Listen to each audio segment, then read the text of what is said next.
Hi everyone, welcome to another episode of Candid Talks with Proud Brown Girl. So today we're going to talk everything about nutrition and health with a nutritionist. Her name is Minakshi. Thank you Minakshi for coming on my show. It is my pleasure to have you today. Thank you so much for having me. I'm excited about this podcast. Yeah, because I'm very conscious when it comes to food and everything. So I was personally excited about this podcast because I was interested to know answers for a lot of questions that I have. So looking forward for the podcast. That's awesome. And I'm also happy to hear that you're conscious and mindful about what you eat. I'm always happy when I hear someone say that. I'm like, that's a good thing. Because in my stories, if people who have been following me for quite a long time, they know that, I'm very health conscious. I used to share fruit of the day, then Kire day. Nice. I'm very prone to sharing these types of contents on my stories. That's very nice to hear. That's awesome. So you tell me, how did your passion towards nutrition start, and where did you study nutrition? So I studied in MOP Vaishnav in Chennai. I did my undergraduation in nutrition and dietetics. How I chose this subject, I don't know. I just chose it. I don't know why I chose it, but it's a good thing I chose it because I really loved it. I enjoyed it. And I studied my master's in the UK. I did my master's in food science and nutrition. I loved it. Came back and I started working as a nutritionist, and now it's been almost 12 years that I've been doing this. Okay. I really, really, really enjoyed it. I love working with my clients, and more than anything else, I actually practice a lot about what I preach. Everything right from your health to workout to a routine to some consistency, all of that I do, and that makes me feel really good. And when I work with my clients, I think they also get that whole thing of, how you can, more than just looking good, how you feel good. Yeah. That's such an important thing. So I think because even I do what I do and I enjoy what I do, it's so much easier for me to be able to tell my clients also, what to do, what not to do. It's been a good 12 years so far. Nice. Yeah. I would say you're lucky also because I did engineering. There's nothing that I'm doing with regards to engineering. It's completely different what I'm doing now. Yeah. It's good that you studied something accidentally. Completely accidentally, but it worked out for the best. It just so happens that this is something I'm actually passionate about. Nice. So it worked out for the best. Okay. Yeah. So now let's talk about diet. Diet is a very fancy word in recent days, So what do you talk about when it comes to the term diet? And have you faced any situation where diets are misleading or harmful? Can you talk about that? Yeah. So first of all, I dislike the word diet because I don't even know what it means. Back in the day, a diet is when you are good, when you eat as you're supposed to eat. Now it's become all about fad diets and like you said, misleading diets that actually become more harmful than harmless.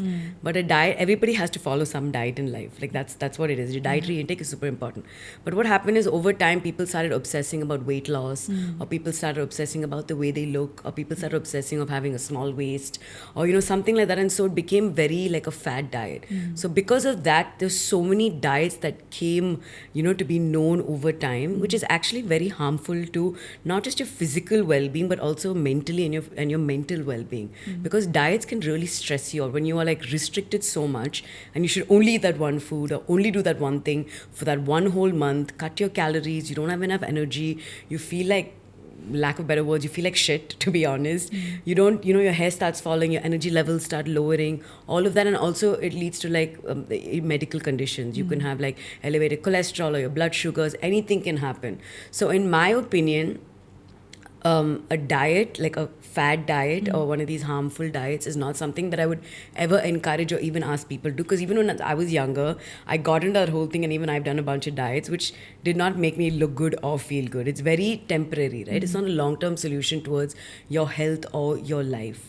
But what I would tell anyone who comes and asks me, so what do you suggest? What is something that you would suggest for me to follow?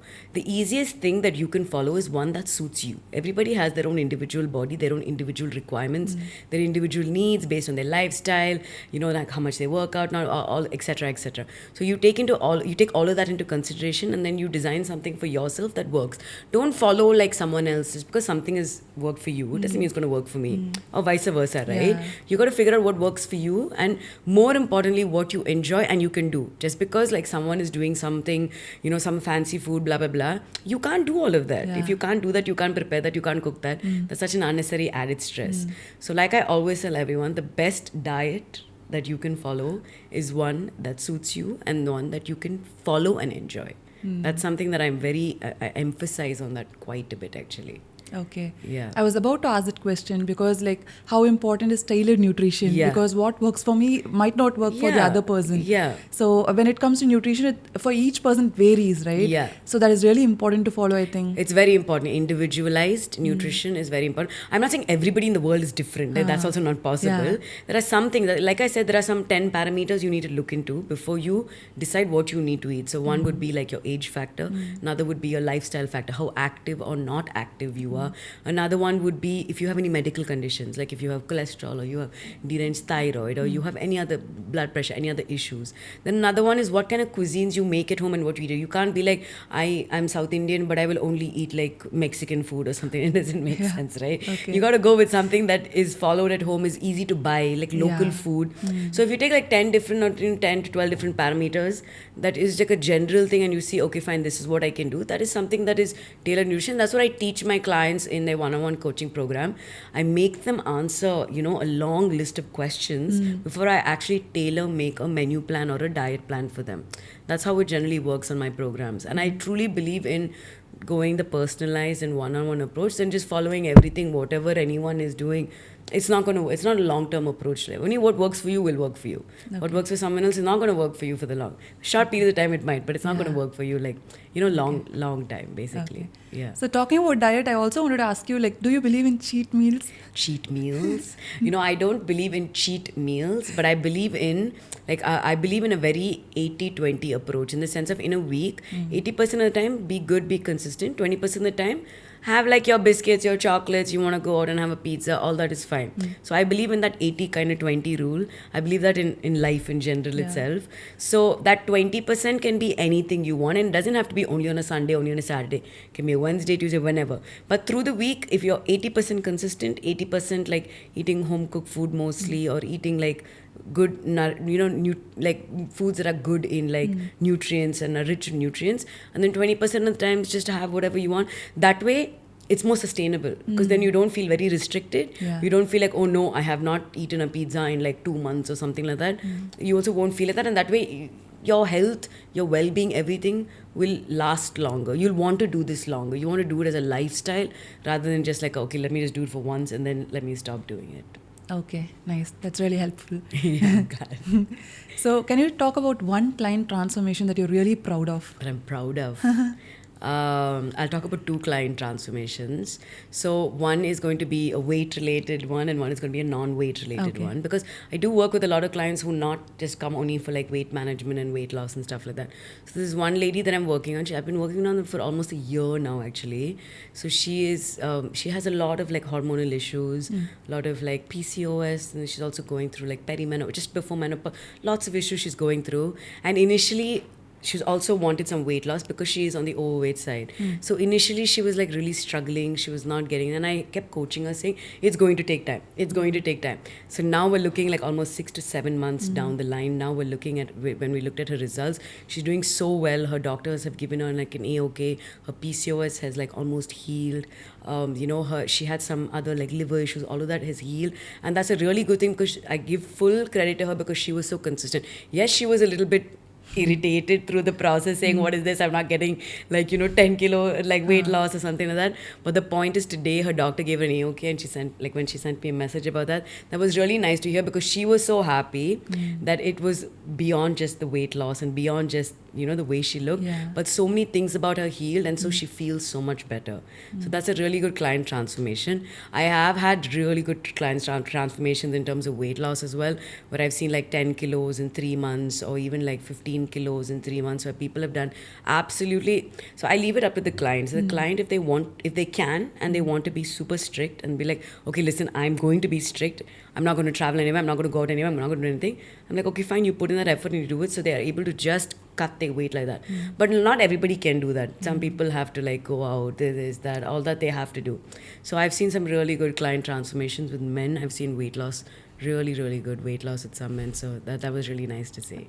That's really rewarding, right, for your profession. It's very rewarding for me, but it's more rewarding for them. Yeah. And they are so happy, which makes me happy as well. Yeah. Because I'm like, they've come with a goal and, they've got that Achieved goal, it. they've achieved that goal. So that's really good because we look into everything. We look into the exercise part of it. We look into the eating part of it. We also make sure that, that he or she is happy during this process. You don't want them to be dull and bored and unsatisfied, following like a good menu plan. And I love giving people like a variety to eat. I love, like, if they like to eat, I'm like, please eat, and I'll give you like all the variety in the world. Just stick to the portions and you'll be fine, basically. Yeah. Have you also had like clients who doesn't follow what you say? Of course. Of course, I have clients who don't follow. How do you deal with them? So basically, I see, at the end of the day, when you're enrolling, you're paying money, you have to trust the process. So I tell all of them, you have to trust the process. And sometimes you just don't get results the way you want to. Not everybody is going to get the results in the 2 months or the 3 months like they want. So when people don't realize that, I just tell them you have to have patience. Sometimes it just takes longer. For some people, it just takes longer. And people who don't follow, I'm like, listen, so you've come to me as an expert. And if you want expert advice, I'm happy to give you expert advice. But if you don't listen, then I can't be blamed for the lack of results or the fact that you're not getting the thing. So I'm just very patient with those kind of clients. I'm just very, very patient. And I just keep, like, it's okay, it's fine, like you'll get there. And I try to give them like certain things so that they sort of get the reward of what they want, like they reach certain goals so that they trust me a little bit more and more. So I try to do that as much as I can, that is. Yeah. Nice. So when it comes to balanced diet, so when it comes to like Indian food and balanced diet, what do you say is a perfect balanced diet? Because most of the diets we see, like they ask us to buy blueberries or avocados, which are not easily accessible or not everyone can afford. And not economical. Yeah. So what do you say is a perfect balanced diet when it comes to... I'm actually a big believer of whatever is within your city or region, like eat as local as possible. So of course you can have blueberries now and then, but they're not economical, but you eat them in season. And just in general, avocados also, you don't have to. First of all, I think I eat like 2 avocados in the whole year or something like that. It's not like anything else, more like because I've bought so many avocados and they've all got wasted because I haven't cut them on time or it's just a lot of work. So I'm just like, avocados are great, okay? They're one of the healthiest like fruits, all of that.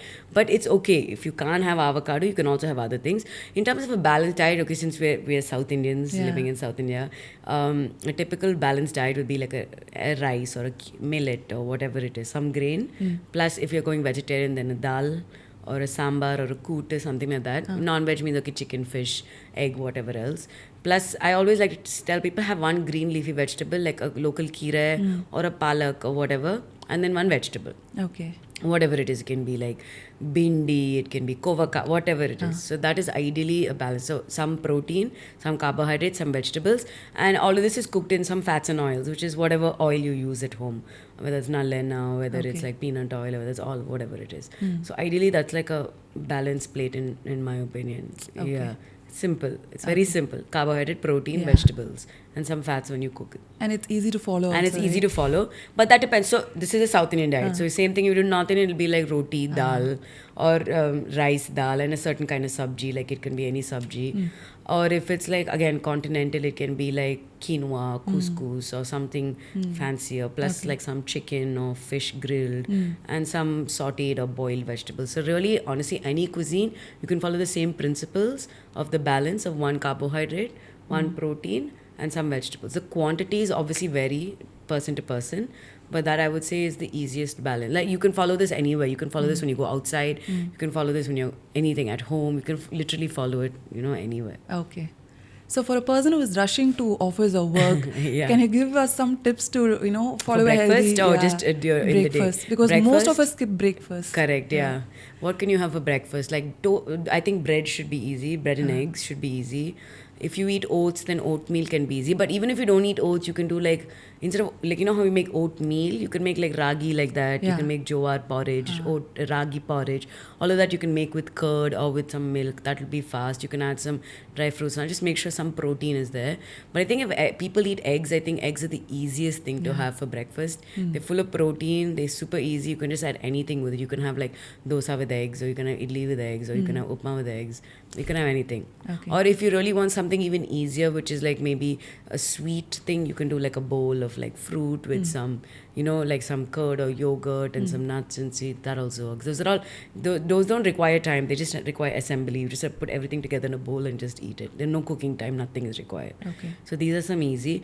But again, South Indian means like idli, dosa, upma, all of those work. But again, they require little cooking time. Okay. But if it's made at home, then I guess, yeah, it's easy to Okay. eat. Yeah. So I've seen some reels like overnight soaking of nuts, like that really helps in like maybe better health or something, and it's also easier to make. So would you also suggest that? So soaked nuts not necessarily improve the nutrient absorption or the nutrients in the nuts. A lot of people do it. I would say soaked nuts because of the way it's grown, and if you want to remove any of the the other gunk in the nuts, then you can soak it. But if it's going to give you, it might also improve digestion for those who have digestive issues.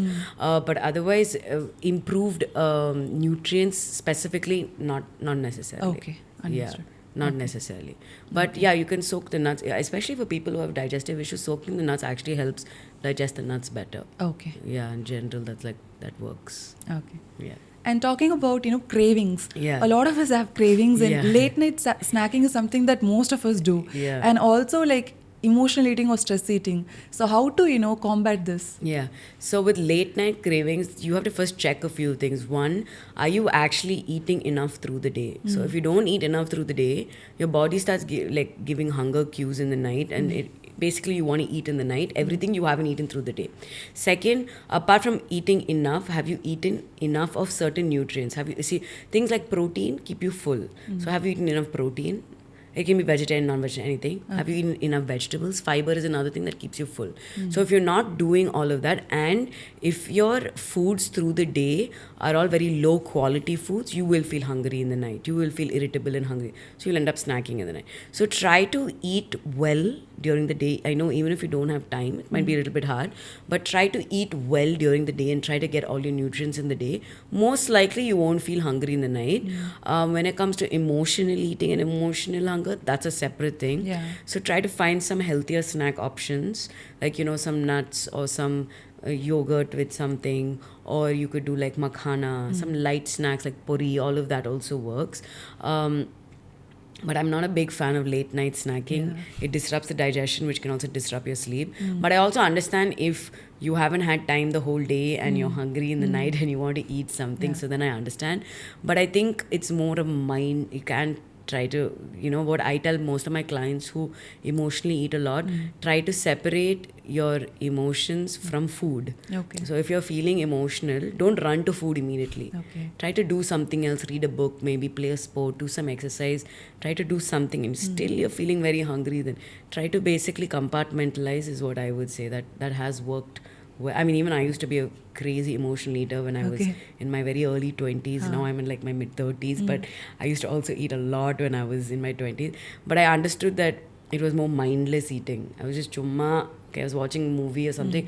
I was just like not even thinking and eating, or I wasn't eating quality food during the day. So what happened is all my calories were just left for the night, and I ended up eating a lot in the night. Okay. So a lot of experience also, I figured that, this actually, it works. Personally, what I have faced is like if I'm staying past 11 o'clock, I get hungry. Yeah, So that is one of the main reasons I go to bed early also. Yeah, that's another thing. If you stay up. So the thing is, a lot of people are working till maybe 9 o'clock and they feel like that 3 hours in the night is their time to just chill out and do nothing, right?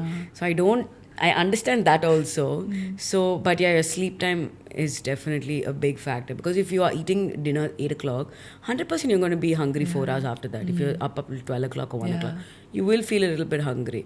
I mean, it's really hard to be like, no, I'm not going to touch any food. Yeah. So I understand. So keep some healthy snacks in the house Okay. in case you are feeling a little hungry in the Okay, night. that helps. Yeah. I have makana, so yeah, I'm eating that. That's good. That's good. All these light snacks are good. You Yeah. can eat a little bit more, and it's like because it's light, Hmm. it won't have too many calories. But makhana also will have its own calories, but that's fine as Okay. long as it's not like chips and junk food. Yeah. It's better. It's a better alternative to that on a Yeah. daily basis, especially. Okay. Yeah. Now let's talk about intermittent fasting. Does it really help in weight loss, or is it a good way to practice it? So, intermittent fasting, I would say works for some, doesn't work for some. So, Okay. just like, for example, me at home, my husband intermittent fasts and I don't. It works really well for him, but it doesn't work for me. And I also recently, there's a lot of research and studies saying intermittent fasting actually works better for men than for women because of our hormones. In the morning, that's one. Secondly, if you have any gut issues, if you have acidity, if you have all of that, morning when you're hungry and you keep your stomach empty, you become more acidic. So it really depends on person to person. For some people it works great, and for some people it doesn't. Like I get very hangry. I get very irritated and hungry if I don't eat breakfast, and I need my breakfast. So I eat breakfast every single day. But for some people, the fasting works great. So it really depends on body to body. And yes, intermittent fasting has its own set of benefits. It's great for the body because when you fast, it automatically eliminates a lot of the toxins, etc. And just constantly not eating also helps the body. So it's down to individual preferences, and not just preferences, but down to individual whether it works or not for you. Okay. If it works for you, that's great. But if it doesn't, don't force it. Okay. Because then you'll start getting irritated. You'll end up eating a lot more like later in the night. Because just because you're fasting Yeah. doesn't mean that, okay, fine, you're cutting it to maybe drop some weight, but you end up eating all the food like late in the night. It doesn't make sense. Yeah. You rather not intermittent fast. So it really depends on person to person. If you're able to do that fast and you're able to work well, like some people have low energy when they are fasting. Some people, like I said, the gut issues. Some people don't feel very good. So it really depends on person to person. If it works for you, great. If it doesn't work for you, just don't do it. Okay. Yeah. Nice. So let's talk about weight gain. Like there are a lot of contents about weight loss, Yeah. but some of them wanted to ask about weight gain. Does Yeah. protein powder really help in weight gain? It's not just about protein powder, but it's about increase. Like when you're losing weight, you have to reduce your calories through the day. Same thing with weight gain. You have to increase your calories through the day. Okay. So obviously one of the nutrients that you could increase is protein. That's for sure. So having some protein just randomly doesn't make sense. But having some extra protein will help you gain muscle mass. Okay. That muscle mass will help you gain overall weight. But you also have to work out a little bit. But there's only one food for your muscle, and that's protein. So if you want to get your muscle, I don't mean like bulky, but Yeah. you want to get stronger and increase your muscle mass, protein is the best.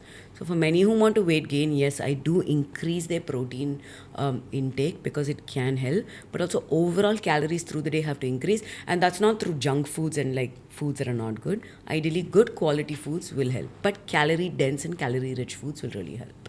Okay. Okay, fine. Are you looking to gain weight? Yeah. I knew it. Your eyes were just like so interested. Because like for the longest time, I think it's in my genes. My mom was like me, but after giving birth, she gained weight. Okay. But no, I wanted to gain weight for a longer time, but I don't know. Are you why. eating enough calories in the day? Are you eating enough? I should check that. You should check that, yeah, because if you're not, you have to eat little bit extra calories than someone your same weight. Only then you will actually put on weight. And yeah, adding a protein would be great. It'll increase your muscle mass, but overall calories through the day have to be increased. Okay. That's the only way you'll slowly, actually surprisingly enough, my clients who want to gain weight versus weight loss struggle so much more. It's very, some people just find it so hard to put on weight. I'll be like pumping them with food, but one is eating so much is also a lot. Sometimes it's very difficult to eat, like 5 idlis and, 4 dosas, 5 dosas. Sometimes it's difficult. But my weight gain clients struggle a little bit. Like 1 kilo a month itself, it's like a task. Okay. Yeah. Because like a lot of my friends and all, they advise me to like have ice cream, a lot of junk food. Don't eat too much. Yeah. Once in a way is fine, but just like no, don't eat junk. Quality of food matters a lot to how your body quality also works. I mean, every now and then is fine. You maybe don't have to feel guilty about it, like maybe someone who wants to drop weight. Generally, you don't have to feel guilty about eating ice cream. Once in a way is fine, but no, don't pump yourself with like bad quality foods, because then your skin, your hair, all of that will get affected as well, right? And your gut, all of that will get affected. Okay. So just eat more of good food. Like eat Okay. more rice, more dosa, more idli, Okay. more dal, more vegetables. Just eat more and see if that works. That should work over time. Okay. Yeah. Thank you. No problem. And we're almost like close to the end of the session. I just wanted to like ask like few questions. One is about constipation. A lot of people struggle with this. Can you give us some tips like to follow so that it helps in constipation? Okay. More often than not, I feel like people who are constipated end up not drinking enough water. So water is something that's very important. Get that 3 liters or how much ever water. Second, fiber is also important for constipation. Third, I've noticed that the posture that you sit when you poop also plays a big role. Nowadays, I feel like people are on their phone and they're always like this. Yeah. And you notice that's not good. That's not a natural posture. You get these tools nowadays that help you like sit on thing. Yeah. So that posture plays a huge role. And lastly, just having enough protein, good fats, like just getting the balance of all the foods will help with constipation. But one food that I love that really works for constipation is prunes. Prunes works really well on empty stomach. If you have like 1 or 2 prunes in the morning, it generally helps you with your poop cycle. Okay. Yeah, so you can try, I mean, whoever can try prunes basically. Prunes and fig are different, is it? Prunes and figs are different, yeah. Okay. Prunes really help like loosen up the bowels a little bit. But yeah, water, fiber, enough good fats, so the motion is there, and just in general get all your nutrients and stuff. Okay. Yeah. And finally, like what advice would you give to someone who's looking to have a good gut health? Good gut health. Yeah. Lots of things are there, like small tips, but I can just tell you the basic things. So more often than not, I think one thing that people miss out on is finding your food intolerance. So if you're not able to digest a certain food, people don't know that, and that could be negatively affecting their gut health. Like say for example, I'm lactose milk intolerant, and I don't even know. So I'm constantly drinking it every day, and that's worsening my gut over time. So when you find out your food intolerance or allergic to certain, not even allergic, I would say intolerant to a certain food, and you eliminate that, I think like 50% of your gut health might get better and you might heal.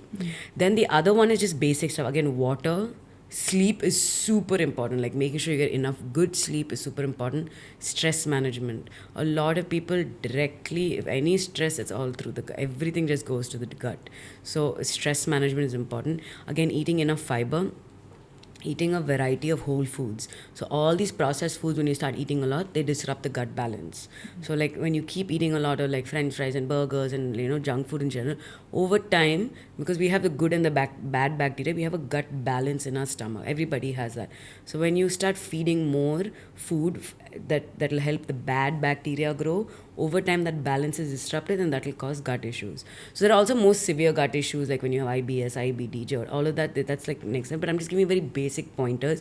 Whole foods, a variety of foods, vegetables, fruits, all of that. Like I said, stress management, water intake, sleep, very, very, very, very important. And also certain intolerances and also certain medication. If you're taking certain medication that's again not helping their gut health, that can also affect, like people who take antibiotics for long periods of time, that disrupts the gut balance. So all of these put together can at least start the healing journey. Post that an individual analysis would be better for me to answer, but this can help start the entire healing journey. And it's very easy to tell when your gut is like kind of off, like you have symptoms like acne or you have skin issues, usual like all the digestive issues like acidity, constipation, all of that could also be it. Then maybe your hair is falling, your energy levels are low, you have brain fog. That's a very common thing that also is, your gut health is not the best. So if you just look at these symptoms, you should be able to tell that your gut health is imbalanced. So you said about intolerance. So how do I know that I'm lactose intolerant? So you should tell your stomach over time will not digest it. You either have like very loose stools after it, or your stomach is like acidic after it. So if you don't know because you've done it, you eating something for so long and the body may be used to it, take like 5-6 foods from your diet and eliminate it, which are common things that could cause like gut disruption. Just eliminate it, see how your gut feels, one by one add it back in and see which is the cause for it. You just put a little effort, but that'll also help. Okay. See, like I've not drank milk. I mean, I've given up milk, not given up, but again, intolerant in the last 7 years or so. But here and there, I can have some masala chai or something. I'll have like very watery. So for me, like my acne became better, my digestion became better, my skin in general became, because I used to get these kind of like boils and hives and all of that. So all that became better. I mean, obviously as a kid, I didn't know, because my mother would be like, just drink milk, and I would just drink it. But then later on, when I found out, and the skin doctor said, eliminate these things. As soon as I eliminated, everything within a week started getting better. Then I was like, okay, fine, cool. I won't drink, too much milk. So like that, you have to eliminate and see how you feel after that, and then reintroduce based on one food group based on how you feel after that. Okay. And see how it works. So since you said about milk, right? Yeah. Like even my skin doctor, she said me to like avoid dairy. All skin doctors say avoid dairy, by the way. I don't avoid curd. I only avoid milk. Okay. I don't eat that much cheese anyway. Paneer also I don't eat that much. But I don't avoid curd. I think curd is not lactose, but most skin doctors, it's probiotic, it's gut friendly. But I would say 99% of skin doctors will tell you to avoid, because the thing is, dairy can make, if you have oily skin, it makes it oilier. It can like make your sebaceous glands quite oily. So a lot of skin doctors say that. So if you feel like your skin is becoming better, then why not? But curd is something that I can't avoid. I love curd, and it's also really good for health. I drink buttermilk every other day, so I'm not gonna avoid curd. But that's fine. It's okay. If I have to get a pimple or two, I'm okay with it. I really am. It's okay. So we can like, substitute milk with almond milk or any plant-based milk, Yeah, right? but the thing with plant-based milk, so today, if you see in the market, they're so loaded with additives and sugar and all. Buy a good quality plant-based milk, or make if you can at home. It's a lot of work, but it's not a lot of work actually. It's just blending it with water. But if you feel like it is work, you can buy, but buy good quality. Just like read the label and see if it's almond milk, it should be almonds, maximum water, and maybe one other thing. But if it has almonds plus sugar plus additives plus something else, then just stay away from it, because again, then you're drinking like very ultra processed kind of. Okay. Unnecessary again, right? I just got almond milk. Maybe after the podcast, I'll have to go and see the ingredients. Go and see the ingredients. Then you'll know exactly. Okay. Thank you so much, Minakshi, My because pleasure. all the questions I really enjoyed asking, because it really helps a lot of people also. Good. As I said, like I'm a very health oriented person, so this is really helpful for me as well. So thank you so much for coming My on my show. pleasure. Thank you so much. Thank you. Bye.